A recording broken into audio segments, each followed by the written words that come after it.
नमस्कार, मैं प्रदीप कुमार आपका स्वागत करता हूं इस नए वीडियो में। ये मेरा पहला वीडियो है इस चैनल पे। और मैं चूंकि एक टीचर नहीं हूँ, एक यूपीएससी एस्पायरेंट हूँ हिंदी मीडियम का, तो मैं कोशिश कर रहा हूँ कि जो भी मेरा तैयारी है या जो भी जानकारी मैं ले रहा हूँ या तैयारी के लिए मैं जो भी पढ़ रहा हूँ उससे संबंधित वीडियो चैनल पर अपलोड करूँ, ताकि इससे मेरा भी रिवीजन हो सके।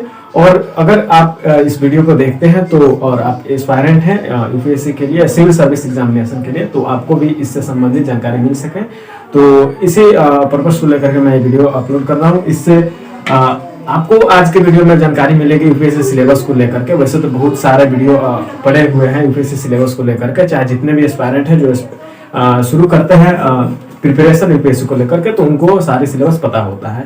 उसी व्यू से मैं भी मतलब कि चूंकि मैंने स्टार्ट किया है प्रिपरेशन, तो मैं सोचा कि इसको एक वीडियो के थ्रू समझूं, ताकि मेरा भी रिवीजन हो सके और ये वीडियो जो देखे उसको भी फायदा हो सके। तो चलिए वीडियो को शुरू करते हैं।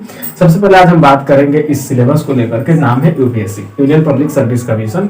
यूपीएससी ये एक संस्था है। यूपीएससी एक संस्था है जिसका फुल फॉर्म होता है union public service commission, Hindi नाम होता है संघ लोक सेवा आयोग। तो ये एक संस्था है जो सिविल सर्विस एग्जामिनेशन हैंडल करती है। और ये मतलब अगर थोड़ा सा इसका हमारे कानूनी रूप में देखें तो लोक सेवाओं से संबंधित जो प्रावधान है, जो भाग हमारे संविधान का भाग 14 में है, अनुच्छेद 315 से 323 के बीच में यह उल्लेख किया गया है यूपीएससी का।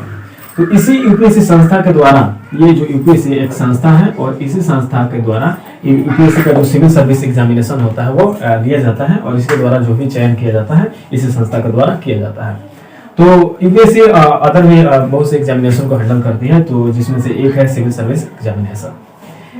आज हम लोग प्रॉपर बात करेंगे यूपीएससी के लिए जो सिविल सर्विस एग्जामिनेशन होता है, यानी आईएएस या आईपीएस या आईएफएस, बहुत सारे पोस्ट होते हैं। तो इन सारे पोस्ट को लिए जो भी हैंडल करती है एग्जाम, जो भी चयन प्रक्रिया को पूरी करती है, तो सिविल सर्विस एग्जामिनेशन के अंदर में आता है, वो यूपीएससी कराती है। आज हम बात करेंगे इसके सिलेबस को लेकर के। जैसे कि थोड़ा सा हम बात करें तो यूपीएससी का जो 3 चरण एग्जाम होता है, पहला होता है प्रीलिम्स, दूसरा होता है मेंस, तीसरा होता है इंटरव्यू।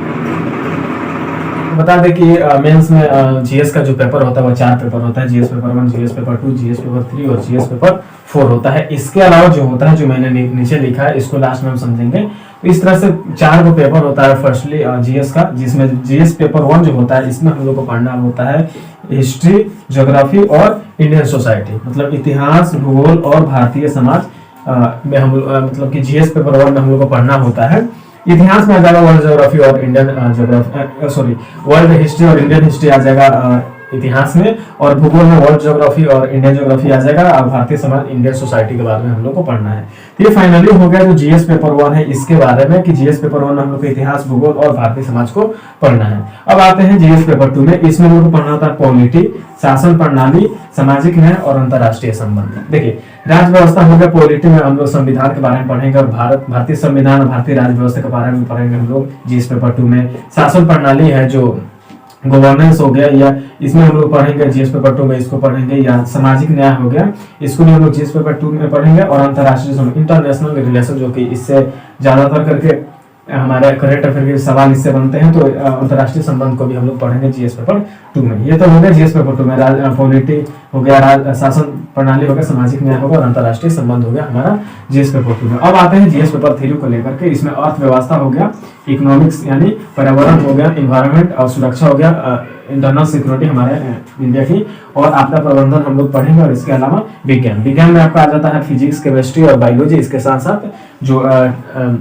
टेक्निकली जो भी आता है इसमें उसको हम लोग पढ़ेंगे विज्ञान में प्रौद्योगिकी करके कुछ आता है इसमें चैप्टर, वो पढ़ेंगे। तो ये हो गया जीएस पेपर 3 का, जिसमें अर्थव्यवस्था, पर्यावरण, सुरक्षा, आपदा प्रबंधन और विज्ञान, इन सारे टॉपिक को हम लोग ये जो सिलेबस है जीएस पेपर 3 में पूछा जाएगा इससे संबंधित।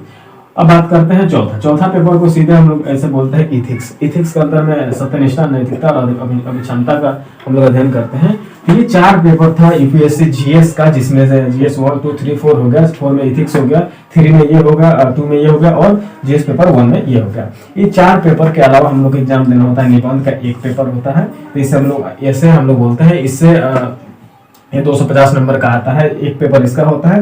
वैकल्पिक विषय का 2 पेपर होता है, जिसमें से आपको मतलब कि अलग अलग सब्जेक्ट के वैकल्पिक विषय लोगों के द्वारा चुना जाता है जो भी एस्पायरेंट है। मेरा अपना जो वैकल्पिक विषय है मैंने लिया हिंदी लिटरेचर, तो हिंदी लिटरेचर को मैं पढ़ता हूँ। मेरा जो वैकल्पिक विषय का हिंदी लिटरेचर है और ये करंट अफेयर तो सभी में पूछता है, तो ये हो गया आपका यूपीएससी को लेकर का पूरा सिलेबस। यानी 4 जीएस का पेपर हो गया, 2 ऑप्शनल का पेपर हो गया, 1 निबंध का पेपर हुआ, 4 2 6 1 7। उसके बाद बचा था करंट अफेयर, और इन सारी चीजों के अलावा जो होता है लास्ट में अगर क्लियर करते हैं आप एग्जामिनेशन को, तो आपको इंटरव्यू को देने की कॉल लेटर आता है। तो ये सारी चीजों का यूपीएससी सिलेबस जो है उसका एक मोटे तौर पे सारे विषय को लेकर के किस विषय से संबंधित किस चैप्टर में हम लोग को पूछा जाता है। तो ये आज का वीडियो इतना ही था।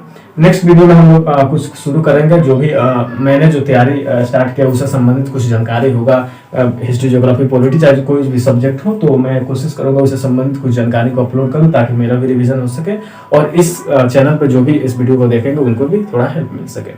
थैंक यू, मिलते हैं नेक्स्ट वीडियो में।